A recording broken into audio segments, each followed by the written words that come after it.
more than we can afford. Spacecraft sometimes perform close flybys of heavy, fast-moving planets, which can let them gain speed without using fuel.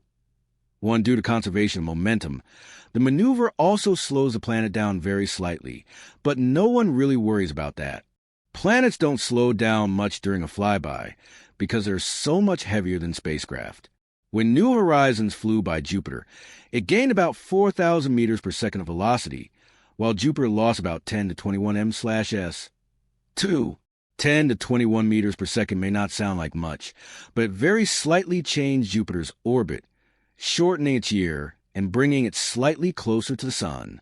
Thanks to that flyby, by the time the Sun goes supernova, Jupiter's calendar will be several dozen nanoseconds out of sync from where it would be otherwise.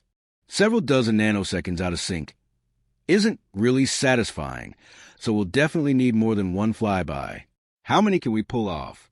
The New Horizons mission cost the U.S. government about $700 million over the full planned lifetime of the mission from 2001 to 2016. Over that same period, the government spent about $47,879,840,000,000 on other things. If we cut all the spending on those other things and funneled it all into New Horizons probes, we could have launched 68,000 identical New Horizons probes. This would create some problems. For one, New Horizons carries a chunk of plutonium for power. This chunk, about 10 kilograms of it, was made from uranium in a reactor. To make enough plutonium for 68,000 New Horizons will require a substantial chunk of the world's uranium reserves. But it gets worse. 4. When NASA launches a spacecraft carrying plutonium, they estimate the odds of a launch accident, which would release radioactive material into the atmosphere. Usually, these odds are around 1 in 300. With 68,000 launches, then we can expect a little over 200 nuclear accidents, which probably isn't good. But it would all be worth it if we could slow down Jupiter. Sadly, 68,000 New Horizons probes aren't nearly enough. We'd still only rob Jupiter of a tiny fraction of its speed.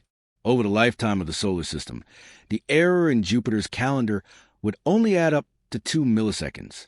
If we made the spacecraft cheaper, we could send more of them, but sooner or later we'd start running out of materials. We'd definitely run out of fuel for all these rocket launches, but let's assume we built some kind of space elevator to make launches cheap. We'd run out of uranium to make the plutonium pretty quickly, but we could replace the uranium with a chunk of lead. After all, this spacecraft doesn't really need to work. Eventually, though, we'd start running out of lead, too. If we replace the lead with something else, say rocks or old garbage, we'd run out of that, too.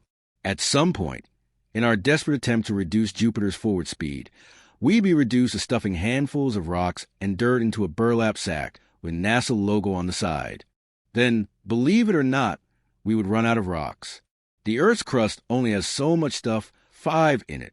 Even if we peeled up the upper few dozen kilometers of crust and flung it at Jupiter, and for the record, I do not recommend we do this, it would trim less than a single mile per hour off Jupiter's speed. Really, it makes sense that this plan doesn't work. Earth weighs a lot less than Jupiter. 6.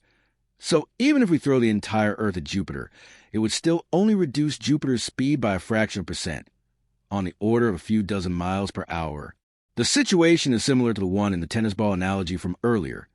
If you want to stop a truck with tennis balls, the tennis balls need more momentum than the truck, which means they need to be extremely heavy, fast, or both. And at the core, that's the problem with this idea. Gravity assists are just like throwing a tennis ball at a speeding truck, and to stop a truck, you need an awfully big tennis ball.